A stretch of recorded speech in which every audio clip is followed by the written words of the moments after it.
Okay, so today we're here to talk to Professor Heather Lee, Assistant Professor of History at NYU Shanghai. Her research expertise lies in the transnational movement of people and economic relations in between Asia and North America during the 19th and 20th century. Her current work includes a book project, Acquired Taste, Chinese Restaurants and the Business of Becoming Citizens, 1870 to 1945, where she discusses basically the immigrant restaurateurs and their relations in relation to the immigration regulations of the state. And also she's developing a historical database of immigrant restaurants, which will be very, very interesting. And today we'll be discussing her paper, Gastrodiplomacy, Food and the Making of America's Special Relationship with China. So thank you, Heather, for being with us here today. Thank you for your wonderful paper. You skillfully unpacked the cultural history of the famous American Chinese dish chop suey. And the paper is so beautifully written and was such a pleasant read for myself. And I have a lot of questions, but I think I'll start off with the more general ones. So the first question is, what is the central question you address in the paper and what is your answer to it?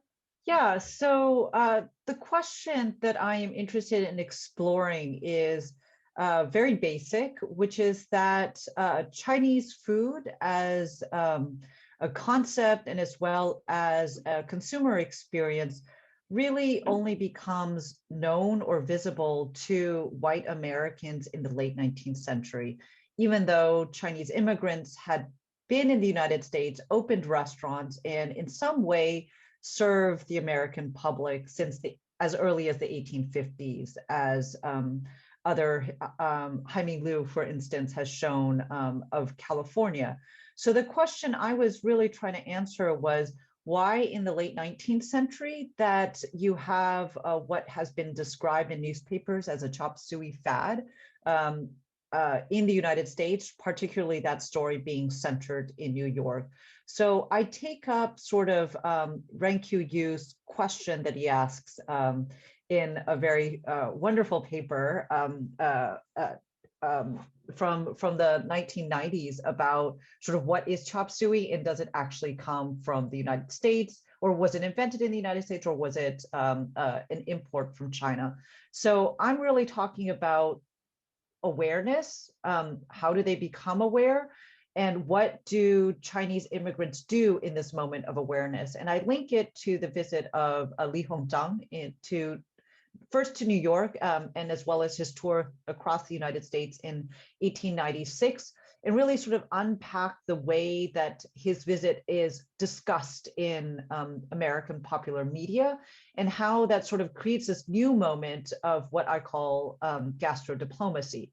So I'm really interested as well, not only in how white Americans learn of Chinese food, learn to desire it, learn to think about it, but as well as what Chinese immigrants did in this moment of opening to broker understanding. And I think in many ways, this is sort of historicizing what Chinese diplomats stationed in the United States were quite aware of starting in the early 20th century, is that Chinese businesses, particularly Chinese restaurants, are a space of intercultural understanding. They're very astute to that, and they're concerned about how white Americans perceive the Chinese through Chinese restaurants. So this is my way of inserting sort of the politics, the agency, and the opportunity that give us a very sort of important opening for a population that's highly marginalized, racialized, excluded, and the victims of violence of white racial hatred in this period. That's really, really fascinating, because I think you did a really good job on unpacking the sort of myth of Li Hongzhang's chop suey. And that was what's striking for me. Like, there's so many things that strike me as surprise. One of them is the complete fabrication of this chop suey story in the media, and like you said, you were talking about this particular period where Chinese restaurant as a ethnic sort of cultural culinary addition to the American foodscape was completely sort of muted to the American public until this visit. And the media had such a great role in to play in this whole process, but they had their own agenda as well. Another thing that I picked up is the attitudes of the immigrant restaurateurs. They're really passionate about presenting the Chinese restaurant in certain ways in order to appeal to the American palate and aesthetic. And in thinking about that period of trend in relation to the ethnic restaurants nowadays, I found that there is a conspicuous absence of the emphasis on authenticity. It seems that almost that they're entirely concerned with how to appeal to the white American public in certain ways. Yeah, that's a very important question and a very important part of the story. So I'm really taking up what K. Scott Wong has argued around World War II, and several other Asian American scholars have discussed as this moment of how Asian immigrants are sort of politicized in a moment to present themselves as a respectable middle class and passing. I mean, this is, and in many ways, I'm connecting to what other scholars have said about the West Coast, for instance, Nayan Shah, about in Contagious Divides, about the kind of politics of respectability that Chinese immigrants are complying to in order to appear non-threatening, in order to sort of argue for a discourse of integration that is really denied to them through the hate of anti-Chinese violence. So what does that do for the food, as you're asking? I think I would say it's not that they're not concerned about authenticity. I think they very much are, but the way in which they package it, the way in which they make it appealing, makes it sound like there's nothing Chinese about what they're serving. But in fact, if you look at the menu, there are very important sort of consistencies with, you know, how Cantonese cooking was in that period. And of course, there are certain things that appeal more readily to white American consumers, and that's in many ways more media driven than it is taste driven. I really don't take a taste centered argument to this book, because I think a lot of what Chinese food means to white Americans in this context is really about the meaning behind it. And I would like to say that in an earlier chapter in the book, there is really sort of concerted and deliberate effort of these cultural brokers. Some of them are reporters, some of them are activists, like Wang Fuqin, very importantly, was advocating for a kind of cultural sensitivity that gets actually turned on its head. So they, in the 1880s, they, as a form of inviting white people into Chinese restaurants, would take journalists to have a Chinese meal. And a lot of these meals would be relatively formal in the sense that there would be courses. They weren't as elaborate as, of course, a celebratory banquet, but they really sort of tried to follow some of the structures so that there was a depth of understanding of what is, you know, what are sort of culinary traditions in China. Those sort of messages, those didactic lessons don't quite land for white journalists, particularly because it's also a moment of vice tourism, slumming in Chinatown. So the population that is engaged in this is also deeply invested in otherizing Chinese populations. So that message of cultural authenticity was very much part of the political message, but doesn't land because it doesn't sort of fit into a white American agenda, a white male agenda. So I think part of what I'm struggling with in the book, or trying to articulate, is this negotiation of a white-centered agenda with a Chinese-centered agenda. So these are sort of immigrants working on the margins to sort of push the white center to see them in a more favorable light. So this is kind of what I think of as not a radical politics, but but a politics that is forced into the margin, right? You're not allowed to vote. You're not allowed to really sort of participate as fully as other populations. So what are the ways in which you navigate sort of white supremacy from this place of marginality? Mm-hmm. I think that's the really useful for what you just said, just contextualize further that what you discussed as the central argument in this particular paper. And I noticed that you mentioned that, but the way you put it is very interesting because it's a China-centered agenda versus a male white American dominated agenda. And there is a gender dimension that's sort of coming out from the paper you present here as well. So I noticed there is a very interesting details, something you quote that the gentlemen would probably take their wives or female companions to the Chinese restaurant, but they surely wouldn't eat the food. So to what extent there was there a feminization of Chinese restaurant and Chinese food? Because in this case, it's not essentially about the Chinese restaurant space. It's appealing to the white and middle class white female Americans for cosmopolitan reasons, but then the food, it seems that it's like the last barrier that that the white male Americans were not giving to this otherness. Yeah. Let me say a couple things to maybe contextualize a little bit. So this book, as I mentioned, is about Chinese marginality, and the negotiations that Chinese marginality makes is primarily with a powerful center. And that powerful center at this point, and remains to this day, white, male, middle-class professional / upper class. So these are the actors that they are most confronting throughout the book, implicitly as people that they're inviting into the Chinese restaurant, and as well explicitly as the people they're inviting to try Chinese food, but also implicitly in the way that they are forced to negotiate white media, white legal systems.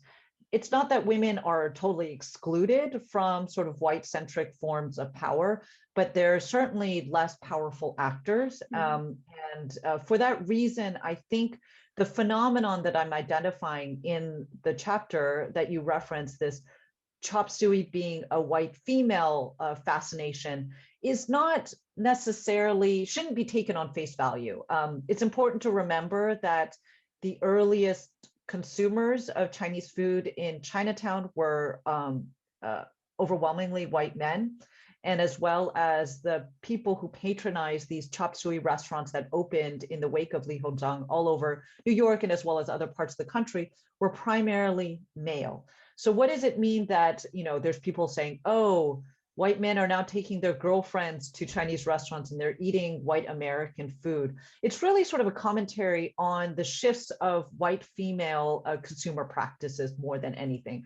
I wouldn't say that they are a majority. White women are still economically very much marginal in this period. If they're earning an income, it's not very high, and they're very much dependent on white men. So it's really sort of this discussion that chop suey is a female desire is really the fact that white women are now becoming a marginal slice or of the number of people going to Chinese restaurants. However, they have a very outsized impact in that this is also a moment in which white women are claiming for themselves autonomy of desire, and the ability to live independently as possible, of course, during this period in the city. So these kinds of negotiations are extremely fraught and become sort of amplified in the way food is discussed in a gendered perspective. I think that's really wonderful, because your paper is sort of is centered on the appropriation of this chop suey for a different agenda among 3 different groups of people, including the immigrant restaurateurs.